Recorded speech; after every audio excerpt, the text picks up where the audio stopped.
Job లేక ఇబ్బంది పడుతున్నారా? అయితే మెడికల్ కోడింగ్ మీకు మంచి ఆప్షన్. వెంటనే కాల్ చేసి కోర్సులో జాయిన్ అవ్వండి. ఇటీవల అమెరికాలో వీసాల రద్దు లేదా student and exchange visitor information system రికార్డుల నుంచి తొలగింపునకు గురైన అంతర్జాతీయ విద్యార్థుల్లో దాదాపు 50% మంది భారతీయులేనని అమెరికన్ ఇమిగ్రేషన్ లాయర్స్ అసోసియేషన్ వెల్లడించింది. ఇందుకు సంబంధించి విద్యార్థులు, న్యాయవాదులు, యూనివర్సిటీ ఉద్యోగుల నుంచి 327 కేసు నివేదికలను ఈ సంఘం సేకరించింది. ఈ అంతర్జాతీయ విద్యార్థుల్లో సగం మంది భారతదేశానికి చెందినవారు కాగా 14% మంది చైనా విద్యార్థులని ఏఐఎల్ఏ ప్రకటించింది. మిగిలిన విద్యార్థులు ప్రధానంగా దక్షిణ కొరియా, నేపాల్, బంగ్లాదేశ్కు చెందిన వారని గురువారం వెల్లడించింది.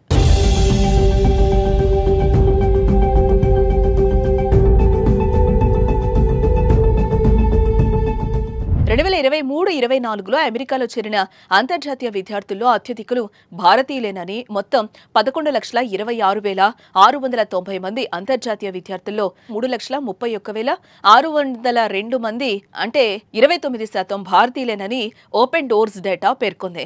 వీరి తర్వాత 2.77 లక్షల మందితో చైనా ద్వితీయ స్థానంలో నిలిచింది. వీరిలో 50% మంది విద్యార్థులు ఆప్షనల్ ప్రాక్టికల్ ట్రైనింగ్ ఓపీటీలో ఉన్నారని, అంటే వీరంతా గ్రాడ్యుయేషన్ పూర్తి చేసి అమెరికాలో ఉద్యోగాలు చేస్తున్నారని ఏఐఎల్ఏ తెలిపింది.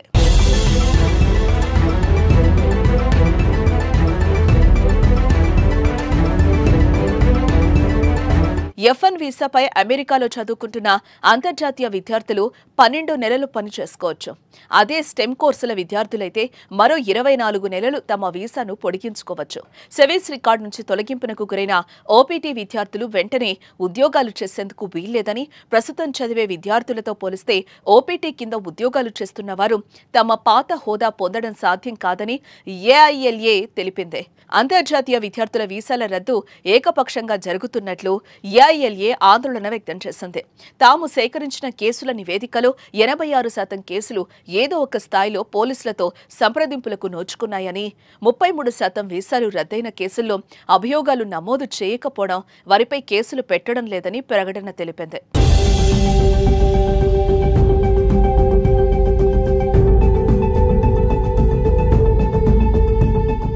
గంటకు 65 కిలోమీటర్ల వేగంతో వెళ్లాల్సిన జోనల్ 70 కిలోమీటర్ల వేగంతో డ్రైవ్ చేయడం, చట్టవిరుద్ధంగా వాహనం పార్కింగ్ చేయడం, సీటు బెల్ట్ ధరించకపోవడం, నెంబర్ ప్లేట్లు గడువు తీరిపోవడం వంటి చిన్న చిన్న అభియోగాలతో పోలీసుల నుంచి ఓపీటీ విద్యార్థులకు నోటీసులు అందాయి. వీసా రద్దుకు గురైన విద్యార్థుల్లో 2 విద్యార్థులకు మాత్రమే రాజకీయ నిరసనలలో పాల్గొన్న చరిత్ర లేదని, వీసా రద్దుకు సంబంధించిన ఈమెయిల్ నోటీసులు అందుకున్న మెజారిటీ విద్యార్థులకు ఈ నోటీస్ వీసాను మంజూరు చేసిన కాన్సులేట్ నుంచి వచ్చినట్లు ఏఐఎల్ఏ పేర్కొంది. కాగా అమెరికాలో వీసాలు రద్దయిన భారతీయ విద్యార్థుల గురించి విదేశీ వ్యవహారాల శాఖ అధికార ప్రతినిధి రణధీర్ జైస్వాల్ ను గురువారం ఇటీవల అమెరికాలో వీసాల రద్దు లేదా student and exchange visitor information system రికార్డుల నుంచి తొలగింపునకు గురైన అంతర్జాతీయ విద్యార్థుల్లో దాదాపు 50% మంది భారతీయులేనని అమెరికన్ ఇమిగ్రేషన్ లాయర్స్ అసోసియేషన్ వెల్లడించింది. ఇందుకు సంబంధించి విద్యార్థులు, న్యాయవాదులు, యూనివర్సిటీ ఉద్యోగుల నుంచి 327 కేసు నివేదికలను ఈ సంఘం సేకరించింది.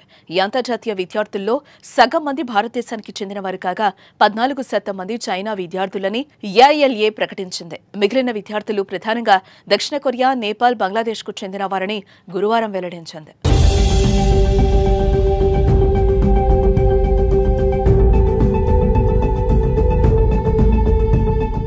2023-24లో అమెరికాలో చేరిన అంతర్జాతీయ విద్యార్థుల్లో అత్యధికులు భారతీయులేనని మొత్తం 11,26,690 మంది అంతర్జాతీయ విద్యార్థుల్లో 3,31,602 మంది అంటే 29% భారతీయులేనని ఓపెన్ డోర్స్ డేటా పేర్కొంది. వీరి తర్వాత 2.77 లక్షల మందితో చైనా ద్వితీయ స్థానంలో నిలిచింది. వీరిలో 50% మంది విద్యార్థులు ఆప్షనల్ ప్రాక్టికల్ ట్రైనింగ్ ఓపీటీలో ఉన్నారని, అంటే వీరంతా గ్రాడ్యుయేషన్ పూర్తి చేసి అమెరికాలో ఉద్యోగాలు చేస్తున్నారని ఏఐఎల్ఏ తెలిపింది.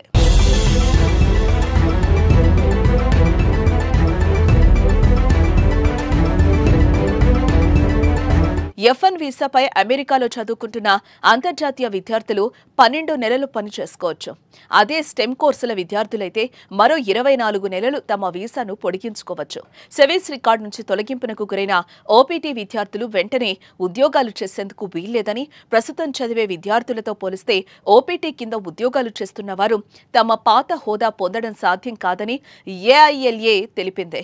అంతర్జాతీయ విద్యార్థుల వీసాల రద్దు ఏకపక్షంగా జరుగుతున్నట్లు ఏఐఎల్ఏ ఆందోళన వ్యక్తం చేసింది. తాము సేకరించిన కేసుల నివేదికలో 86% కేసులు ఏదో ఒక స్థాయిలో పోలీసులతో సంప్రదింపులకు నోచుకున్నాయని, 33% వీసాలు రద్దయిన కేసుల్లో అభియోగాలు నమోదు చేయకపోవడం, వారిపై కేసులు పెట్టడం లేదని ప్రకటన తెలిపింది.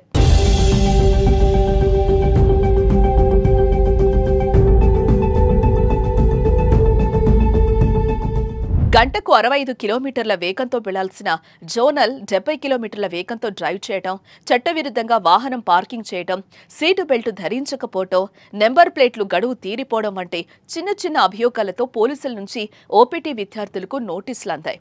వీసా రద్దుకు గురైన విద్యార్థుల్లో 2 విద్యార్థులకు మాత్రమే రాజకీయ నిరసనలలో పాల్గొన్న చరిత్ర లేదని, వీసా రద్దుకు సంబంధించిన ఈమెయిల్ నోటీసులు అందుకున్న మెజారిటీ విద్యార్థులకు ఈ నోటీస్ వీసాను మంజూరు చేసిన కాన్సులేట్ నుంచి వచ్చినట్లు ఏఐఎల్ఏ పేర్కొంది. కాగా అమెరికాలో వీసాలు రద్దయిన భారతీయ విద్యార్థుల గురించి విదేశీ వ్యవహారాల శాఖ అధికార ప్రతినిధి రణధీర్ జైస్వాల్ ను గురువారం విలేకరులు ప్రశ్నించగా చాలా మంది భారతీయ విద్యార్థులకు నోటీసులు అందిన విషయం తమ దృష్టికొచ్చిందని తెలిపారు.